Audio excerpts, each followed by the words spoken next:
মৰমৰ ছাত্ৰ-ছাত্ৰীসকল তোমালোকে 18 জানুৱাৰী 2025 তোমালোকে পৰীক্ষা দিবলৈ গৈ আছা ইয়াত মই তোমালোকক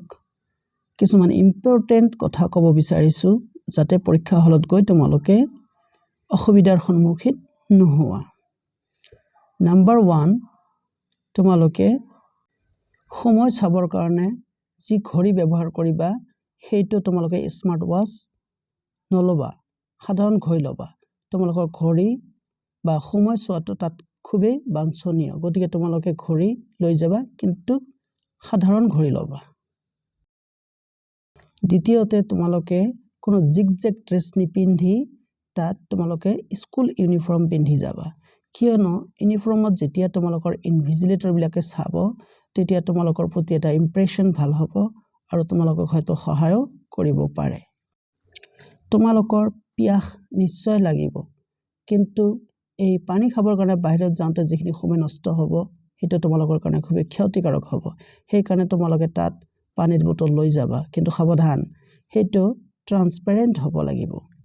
ৰংচঙ্গিয়া হ'ব নোৱাৰিব নেক্সট তোমালোকে যি জোতা পিন্ধিবা হেতু স্কুল ইউনিফৰ্মৰ জোতা হলে বেছি ভাল হ'ব তোমালোকে বাহিৰৰ জোতা পাৰিলে নিপিন্ধিবা ক্যালকুলেটৰ ভুলতো লৈ নাযাবা ওয়ালেট লৈ তোমালোকৰ তাত সোমোৱাৰ একো প্ৰয়োজন নাই OMR ফিল আপ কৰিবৰ কাৰণে নিশ্চয় তোমালোকে সাপোৰ্টিং বোৰ্ড লবা কিন্তু সেইখন আকৌ ট্ৰান্সপাৰেন্ট হ'ব লাগিব সেইখন তোমালোকে এৰি থৈ নাযাবা কাৰণ তোমালোকৰ দিগদাৰি হ'ব OMR ফিল আপ কৰোতে এনেকুৱা ৰংচঙ্গিয়া সাপোৰ্টিং বোৰ্ড লব দিয়া নহয় তোমালোকে তোমালোকৰ আধাৰ কাৰ্ড নতুবা পেন কাৰ্ড লগত লৈ সোমাবা কাৰণ যদি তোমালোকৰ এডমিট কাৰ্ডত কিবা খেলি মেলি থাকে তেন্তে সেইখন কাৰ্ড চাইয়ে তোমালোকক পৰীক্ষকে পৰীক্ষা দিবলৈ দিব ভুলতো তোমালোকে তোমালোকৰ এডমিট কাৰ্ডখন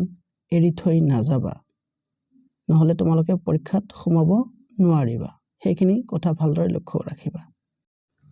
মিনিমাম এটা কলা কলম আৰু এটা নীলা কলম মানে বল পইণ্ট পেন আকৌ কৈছো লৈ সোমাবা লগতে তোমালোকে পেন্সিল এডালো লবা তোমালোকে ৰাফ ওয়াৰ্ক কৰিবৰ কাৰণে তোমালোকৰ সহায় হ'ব ৰাফ ওয়াৰ্ক কৰিবৰ কাৰণে হয়তো তোমালোকে ভাবিব পৰা মই ৰাফ পেজ লৈ যাওঁ কিন্তু ভুলতো হেতু কাম তোমালোকে নকৰিবা কিন্তু তোমালোকে ৰাফ কৰিবা ক'ত তোমালোকৰ কোৱেশ্চনৰ যিখিনি জায়গা খালি থাকিব সেই খালি জায়গাবিলাকতে তোমালোকে ৰাফ ওয়াৰ্ক কৰিবা আশা কৰিছো তোমালোকে এইখিনি ফলো আপ কৰি পৰীক্ষাত যাবা তোমালোকৰ কাৰণে অল দা বেষ্ট আৰু পৰীক্ষা দি আহাৰ পিছত কোনে কিমান পাবা বা নাপাবা সেইখিনি কমেন্টত লিখিবলৈ চেষ্টা কৰিবা প্লিজ আৰু তোমালোকে বাৰ চাই থাকিবা মই লগলগ তোমালোকৰ আনসাৰ কিটোৰ ভিডিও বনাই দি দিম তাত তোমালোকে নিজকে ভেৰিফাই কৰিব পাৰিবা কিমান পাবা কিমান নাপাবা আশা কৰিছো ভিডিওটো ভাল পাবা লাইক কমেন্ট শেয়াৰ কৰিবা আৰু পাৰিলে মোৰ চেনেলটো সাবস্ক্ৰাইব কৰিবা সোৱাৰ কাৰণে ধন্যবাদ